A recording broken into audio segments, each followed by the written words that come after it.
80% luck, 20% skill, 15% concentrated power of will, 5% pleasure, 50% pain, and 100% reason to remember the name.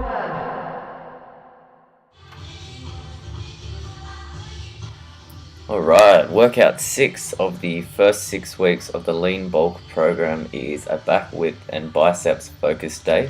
If you've been following episodes 1 through till this one, number 6, you'll have the first 6 weeks of the program. That's completely free. Your choice to follow these workouts if you want or not.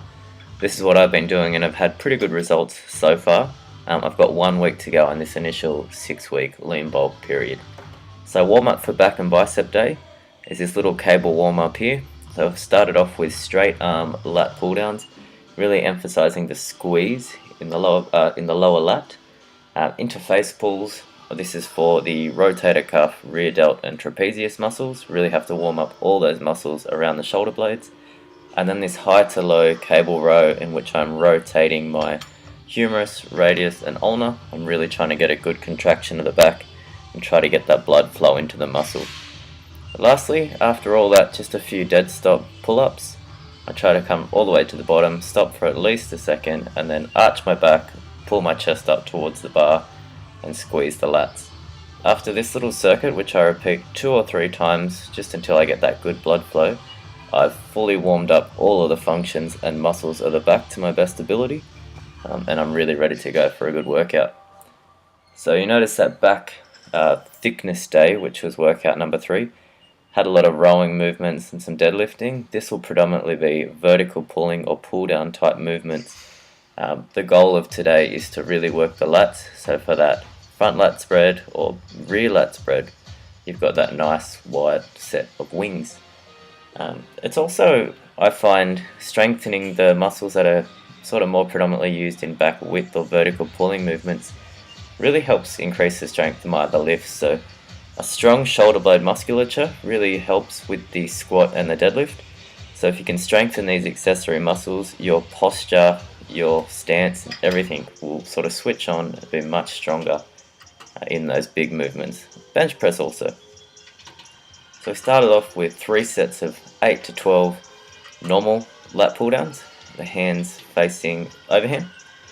Now we've got 3 sets of 8 to 12 underhand lat pull downs, so just a variation. You can see here a lot of lat work as well as rhomboids, trapezius, biceps will be involved, but I'm trying to mostly involve the back. So I'm trying to pull with the elbows and making sure that each rep I get a good stretch and a good squeeze. This is the best way to work the muscle through a full range of motion, fully stretched to fully contracted. I like changing up the hand position because I really find it feels differently in different parts of the back. I like the underhand position because I can really feel it in sort of the upper lat area, just around the armpits. This is the last pull down variation that I did to start off the workout. Another 3 sets of, again, about 8 to 12 on the VBar Pulldown. This activates the traps really strongly, as well as the rhomboids, the lats, the rear delts. You can really feel it everywhere in the upper back. This is a superset, so you'll see soon I've got a machine high row supersetted with this. And the machine high row is going to be a really wide grip, so I've gone from a really narrow grip with this V-bar into a really wide grip. It's almost like a pull down motion. It's called a high row, but to me it's pretty much a lat pull down just on another machine.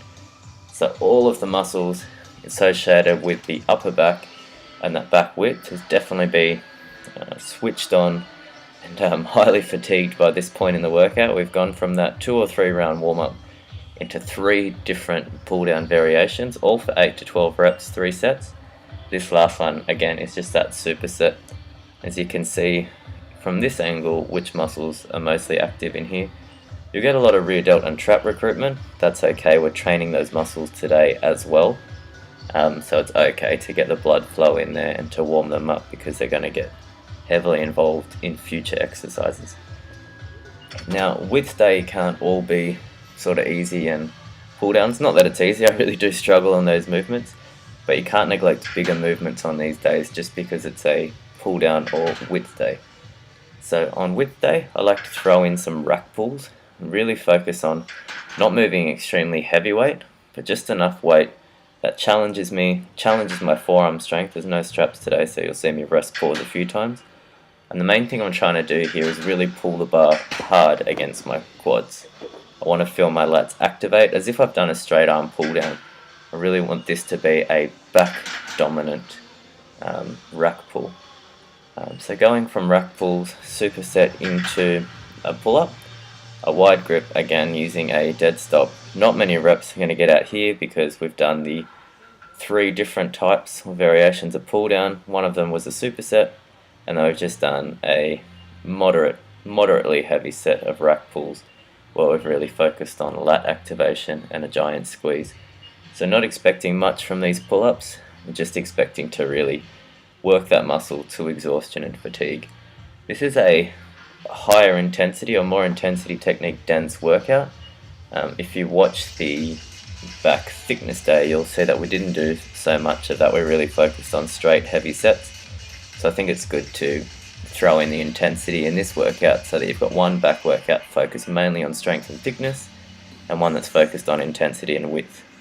For the same reason as we threw in the rack pull downs, you can't go all width today. You need to focus on that. So you need to do a couple of horizontal pulling movements, and here we've got this one arm hammer strength row. Using the one arm, I can really push against the pad and get a good stretch and a good solid contraction. I can row from high to low, so that lower lat activation is quite intense. I like this variation. The last rowing movement, not that there was many today, it's just this cable row. Now, body movement looks weird, the camera angle probably not the best. I guess that's because I don't have a camera person, just a phone sitting on the ground. But what I'm basically doing is trying to get a massive stretch, so I'm leaning down so that my arms are fully outstretched overhead, and then I slowly pull my body up and really squeeze my elbows into my back, trying to get my shoulder blades together. I'm trying to get as much activation in the lats as I can. That full range of motion, that full stretch to a solid contraction is going to give you the most sort of bang for your buck on any exercise. Supersetting this with rear delt flies, so seated rear delt flies. I did anywhere from 6 to 8 reps with the dumbbells under my legs, and then I go dumbbells over your legs. Try this variation, you'll really feel it. It's quite hard, and going from, I guess, the easier position to the harder is a reverse mechanical drop set, and it's freaking hard. The rear delts are pretty burnout. You've done the rows and you've done the lat pull downs, which already activate the rear delts, and when you target them specifically with a movement like that or a reverse mechanical drop set like that, they're toast. They're pretty fucked. So rear delts can be a muscle that's hard to build for some people. I find throwing in something like that into all of my pull days has really helped develop my rear delts. They're not bloody stage-worthy rear delts. I'm not saying they're the greatest in the world, but I think that these variations have really helped build them up from what they were at the beginning to what they are now.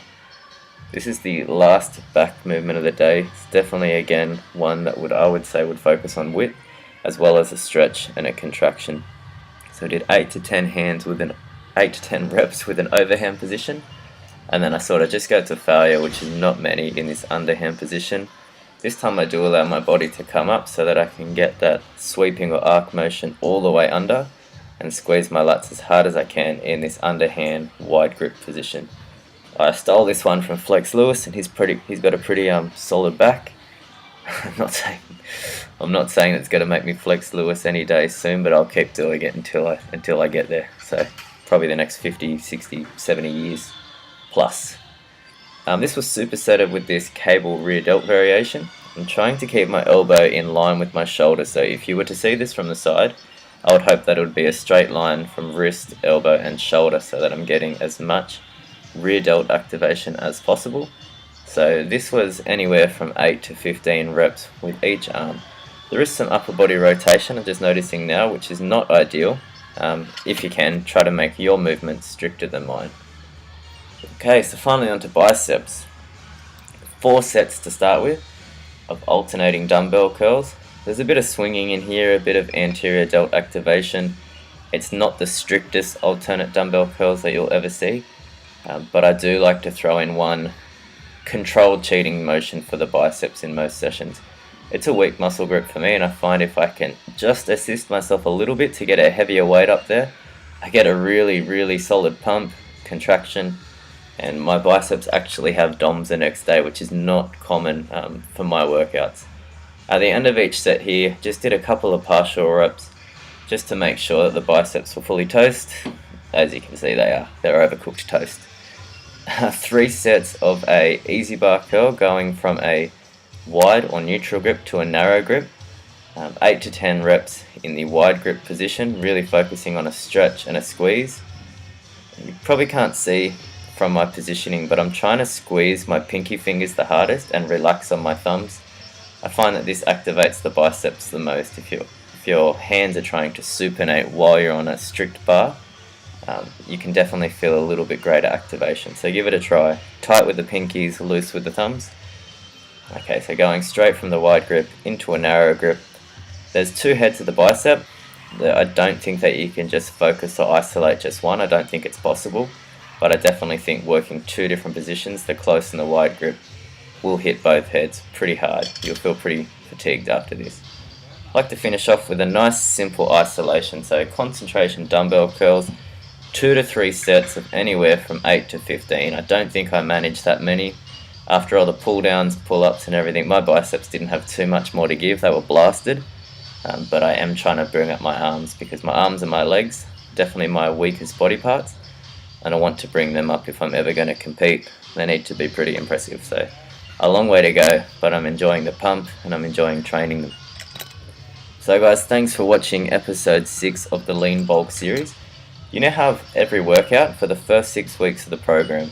I'm going to do one more video, which is a full day of eating, to show you my sort of macros for each meal, what foods I am eating to put on the weight. And then we'll have a big break, and I'll probably connect back with you guys around week 10 of my program, again to go over some workouts, some nutrition protocols, and to show you my updates, my progress. Thanks for watching guys. I'll see you for one last episode, which will focus on diet.